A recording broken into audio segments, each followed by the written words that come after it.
सुनना इस वचन को ध्यान से। परमेश्वर ने जब सैमुअल को भेजा यिशै के घर, यिशै कौन था? कौन था यिशै? हाँ, कौन था यिशै? दाऊद का पिता। कौन था यिशै? और सैमुअल नबी को परमेश्वर ने यिशै के घर भेजा, और इसलिए भेजा कि तू उसके घर जा, उसके बेटे का अभिषेक कर, ताकि मैं उसे ऊंचा कर सकूं। और जब सैमुअल उस नगर में गया, यिशै के घर गया, यिशै को बोला कि तुम भी अपने आप को पवित्र करो और इस यज्ञ में आओ, जहां मैं तुम्हें बुला रहा हूं तुम्हें भी नहीं होता है। हाँ, फिर क्या हुआ? जब वे आए तब उसने एलियाब पर दृष्टि करके सोचा। सुनो, जब वे आए, यिशै का जो पुत्र था सबसे बड़ा एलियाब, उसकी तरफ दृष्टि करी, क्योंकि वो लंबा चौड़ा था, शरीर में था, और सैमुअल बैठा हुआ था ऐसे। और सैमुअल जब बैठकर देख रहा, उसने यिशै के पुत्र को देखा और दृष्टि करी कि हाँ, शायद परमेश्वर ने इसको चुना है, ये लंबा चौड़ा है, तगड़ा है, इसको चुना है। वो अपने मन में विचारने लगा। फिर क्या हुआ? निश्चय है जो यहोवा के सामने है वही उसका अभिषेकित होगा। एलियाब को कह रहे, सैमुअल कह रहे, निश्चय यही होगा, लंबा चौड़ा है, तगड़ा है, कि परमेश्वर ने इसे चुना होगा निश्चय। हाँ, फिर क्या हुआ? परंतु यहोवा ने सैमुअल से कहा, ना तो उसके रूप पर दृष्टि कर, उसके रूप को मत देख, और ना उसके कद की ऊंचाई, उसके कद को मत देख, क्योंकि मैंने उसे अयोग्य जाना है। सैमुअल अपने मन से सोच रहा था कि शायद ये होगा, लेकिन सैमुअल भविष्य रखता था। उसे उसी टाइम परमेश्वर की आत्मा ने बोला, ये नहीं है। इंसान चुनाव करता है कि फलाना बंदा ऐसा है, ये मेरे साथ सही होगा, ये मेरे लिए ठीक होगा। लेकिन सैमुअल भी जब सोच रहा था, लेकिन सैमुअल भविष्य देखता था।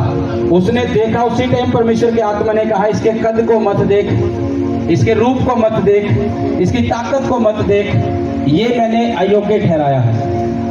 पहला बेटा जो रिजेक्ट हो गया कि मैंने इसे अभिषेक के लिए नहीं चुना। हाँ, आगे पढ़ो। क्योंकि यहोवा का देखना मनुष्य का सा नहीं है। यहोवा का देखना मनुष्य का सा नहीं है। कि जब परमेश्वर देखता है वो मनुष्य के रूप से नहीं देखता। सैमुअल ने पहली दृष्टि जो की वो मनुष्य के रूप से की कि ये लंबा चौड़ा है, तगड़ा है, इसको परमेश्वर ने चुना होगा। लेकिन वो नबी था, उसी टाइम उसकी आत्मिक आंखें भी खुली और परमेश्वर ने उसे बोला कि ये नहीं है, और वो समझ गया कि ये नहीं है। अगर जिसके पास अभिषेक नहीं है, जिसके पास आत्मा नहीं है, उसे कैसे पता लगता? वो एक बार ही मानता तो हाँ, शायद इसको ही चुना, तो इसको ही चुना।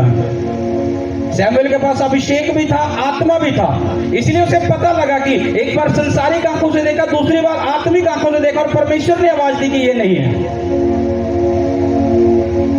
एक व्यक्ति की लाइफ में जब अभिषेक आता है तो उसकी आत्मिक आंखों को भी खोलता है। वो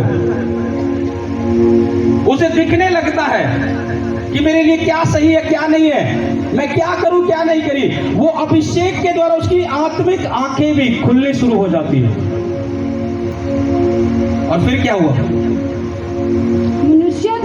मनुष्य तो बाहर का रूप देखता है, परंतु यहोवा की दृष्टि मन पर रहती है। तब यिशै ने एक बड़ी बात क्या बोली कि यहोवा की दृष्टि किस पर रहती है? किस पर रहती है? आवाज नहीं आ रही है। किस पर रहती है? मन पर। अपने पड़ोसी को बोला कि तेरे मन पर यहोवा की दृष्टि है, तेरे मन पर यहोवा की दृष्टि है। जो तू सोचता है, जो तू बोलता है, जो तू कहता है, और जो तूने अभी करा नहीं और करने के लिए सोच रहा है, उन पर भी यहोवा की दृष्टि है। एक व्यक्ति के मन में लाख तरह के बात आती है।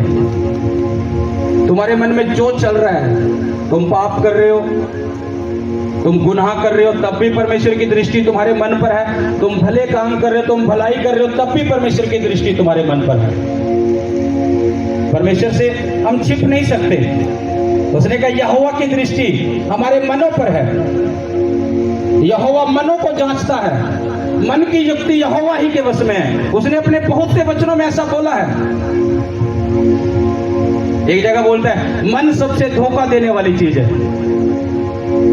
वो मन के बारे में बता रहा है, क्योंकि परमेश्वर की दृष्टि मन पर है। इस वचन को पूरा करो। तब यिशै ने अबीनादाब को बुलवाकर शमूएल के सामने भेजा और उसने कहा, यहोवा ने इसको भी नहीं चुना। फिर यिशै ने शम्मा को सामने भेजा और उसने कहा, यहोवा ने इसको भी नहीं चुना। इस प्रकार यिशै ने अपने 7 पुत्रों को शमूएल के सामने भेजा। कितने पुत्र को? कितने पुत्र को? सभी बोलो 7 पुत्रों को। कितने पुत्रों को? और 7 के बाद जब नंबर आया कितना हुआ? 8 हुआ। जब 8वें का नंबर आया उसे क्या बोला? इसको पढ़ो, आगे वचन को सुनना इसको। और शमूएल यिशै से कहता गया, शमूएल यिशै से कहता गया, यहोवा ने इन्हें नहीं चुना। यहोवा ने इन्हें नहीं चुना। तब शमूएल ने यिशै से कहा, तब शमूएल ने यिशै से कहा, क्या सब लड़के आ गए? क्या सब तेरे बेटे आ चुके हैं? वह बोला, नहीं। वह बोला, नहीं। छोटा तो रह गया। कौन रह गया? बड़का रह गया, छोटा रह गया? कौन रह गया? बड़का? कौन? कौन रह गया? उसने बोला, नहीं, छोटा तो रह गया। छोटा रह गया, रहा नहीं है, नंबर लगा है उसका। वो अपनी नजर से देख रह गया है, रहा नहीं है, नंबर लगा है उसका। क्या बोला? छोटा तो रह गया है। उसके यिशै को भी लगा होगा कि जब मेरे इतने बलवान पुत्र जो एक अच्छे ओहदे पर हैं, राजाओं के साथ है, लंबी चौड़ी हाइट है, जब इनको रिजेक्ट कर दिया तो उसको क्या करेगा? कह रहा छोटा तो रह गया है। अपने पड़ोसी को बोलो कि तुम रहे नहीं हो, तुम्हारा नंबर लगा है आज।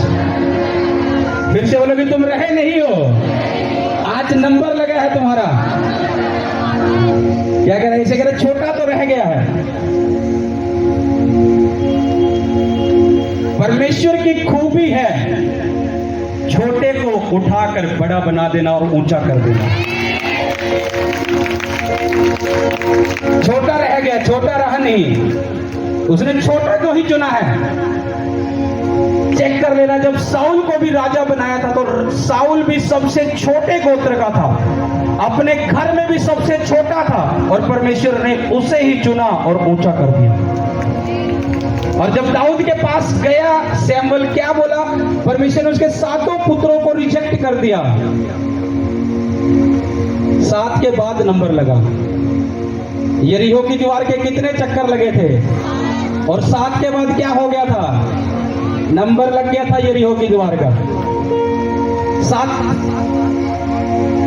दुख क्लेश बढ़ रहा, चिंता ना करो, अभिषेक में पढ़ना जरूरी है। दाऊद का जीवन क्या था? परमेश्वर ने चरवाहा उसे बनाया, भेड़ बकरियां चरा रहा है जंगल में, और भेड़ बकरी चराते चराते एक सबसे छोटा काम कर रहा था। सबसे छोटे काम करते करते भी परमेश्वर को याद रखता था, परमेश्वर के चलाए चलता था। आपको पता, जब उसने गोलियत को मारना था, उससे पहले परमेश्वर ने उसे चरवाहा बनाया, उसकी तैयारी कराई, तैयारी करा के और अपने दास शमूएल को भेजा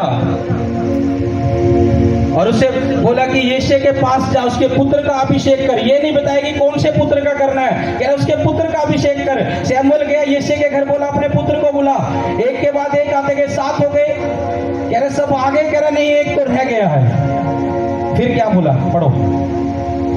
और वह भेड़ बकरियों को चरा रहा है। दाऊद के बारे में कह रहे कि वो भेड़ बकरियों को चरा रहा है। हाँ। शमूएल ने यिशै से कहा, उसे बुलवा भेज, क्योंकि जब तक वह यहाँ ना आए तब तक हम खाने को ना बैठेंगे। शमूएल ने कहा, जब तक तेरा बेटा छोटा यहाँ नहीं आएगा तब तक मैं कुछ नहीं खाऊंगा, यहाँ पर खाने को नहीं बैठूंगा कुछ भी। उसे बुलवा। हाँ, फिर क्या हुआ? तब वह उसे बुलवाकर भीतर ले आया। उसके तो लाली झलकती थी। उसके तो लाली झलकती थी चेहरे से। वो एक लड़का था, एक बच्चा था। हाँ। और उसकी आंखें सुंदर और उसका रूप सुडौल था। तब यहोवा ने कहा, उठकर इसका अभिषेक कर, यही जरूरी है। तब सैमुअल ने अपना तेल का सींग लेकर उसके भाइयों के मध्य में उसका अभिषेक किया। क्या किया उसके भाइयों के मध्य में उसका? क्या किया? आवाज नहीं आ रही। क्या किया?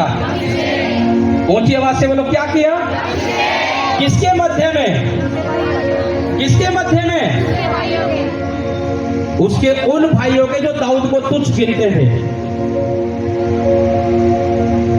जो लोग तुम्हें तुच्छ देखते हैं, तुम्हें तुच्छ गिनते हैं, जब परमेश्वर का अभिषेक तुम पर आएगा तो उनके माध्यम से ही परमेश्वर तुम्हें खड़ा करके ऊंचा कर देगा। जो तुम्हें तुच्छ देखते हैं, वचन में क्या लिखा? कह रहे कि उसके भाइयों के माध्यम में उसके ऊपर अभिषेक किया।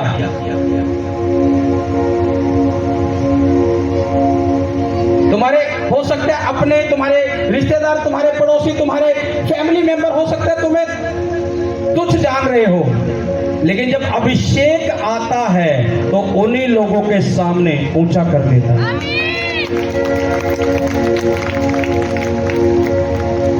किसको अभिषेक मिला? छोटे को। किसको अभिषेक मिला? जो तुच्छ था उसे अभिषेक मिला।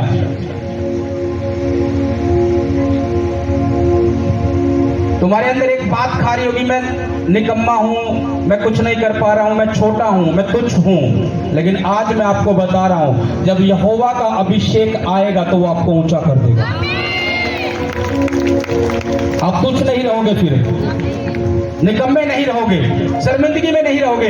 जब यहोवा का अभिषेक आएगा तो वो तुम्हें ऊंचा कर देगा। गोलियत को किसने मारा था? किसने मारा था गोलियत को? किसने मारा था? सब कलीसिया। किसने मारा था? दाऊद ने नहीं मारा था, परमेश्वर के अभिषेक ने मारा था उसे। वचन को पढ़ो, यहां अभिषेक हुआ है, और जब आगे चैप्टर में जाओगे तब गोलियत के साथ उसका सामना होता है। उस अभिषेक के बाद वो जाता है, गोलियत के बाद बोलता है कि उसके अंदर दलेरी आ जाती है उस अभिषेक से। वो साउल को बोलता है कि मैं लड़ूंगा उस फिलिस्ती से। उसके अंदर दलेरी आ जाती है, फिर वो डरता नहीं है। किन लोगों के अंदर डर सता रहा है? जो अभिषेक में नहीं है। उन्हें डर सता रहा है कि मेरा बिजनेस ऐसा ना हो जाए, मेरा जीवन ऐसा ना हो जाए, मेरे बच्चे ऐसे ना हो जाए, मेरी मैरिड लाइफ ऐसे ना हो जाए। उन्हें डर सता रहा है जो लोग अभिषेक में नहीं है। जब अभिषेक आता है तो वो दलेरी को लेकर आता है, फिर उसे मुसीबत नहीं दिखती क्या खड़ी है। आपको पता है, डर, जब एक व्यक्ति डर के साथ फैसले लेता, चेक कर लेना, सारे फैसले गलत होते हैं उसके। और जो एक व्यक्ति दलेरी के साथ लेता है फैसले, एक अभिषेक से भरकर